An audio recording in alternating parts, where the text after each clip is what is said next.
Hello, my friends, and welcome back to another week of Nuggets. Thank you, Pastor Bob, for walking us through the unified body of Christ last week. This week, we'll be focusing on Ephesians 4:17-32, which really highlights the concept of transformations. Now, I love watching the Home and Garden television channel, also known as HGTV. I love watching the different kinds of shows where they take the ugliest, worst kind of homes and gardens, and with the help of a professional, they turn it into a dream space. One of the shows is called Help, I Wrecked My House. And it's about homeowners who try to fix or renovate spaces in their own homes by themselves without the help of a professional, and their efforts turn out to be complete failures. And that's where they call in Jasmine Roth, a builder and designer who fixes their mess and turns their problem space into a dream space in record speed. They can't do it by themselves. They need someone to rescue them from themselves. I could watch those programs over and over again because it's just so fascinating to see the transformations, the before and after. In Ephesians 4:17-32, Paul emphasizes the before and after of a Christian. In the Living Bible version, he bluntly says, "Live no longer as the unsaved do, for they are blinded and confused."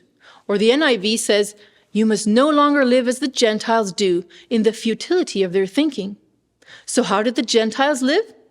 Paul describes it in verses 18 and 19. He says, "Their closed hearts are full of darkness. They are far away from the life of God because they have shut their minds against him and they cannot understand his ways. They don't care any more about right and wrong and have given themselves over to impure ways. They stop at nothing, being driven by their evil minds and reckless lusts." Notice how practical Paul gets when he starts describing the previous lifestyle. It's not just an isolated behavior here and there, but a marked pattern that usually starts off with one small decision that might not be 100% bad, but it's not 100% good either.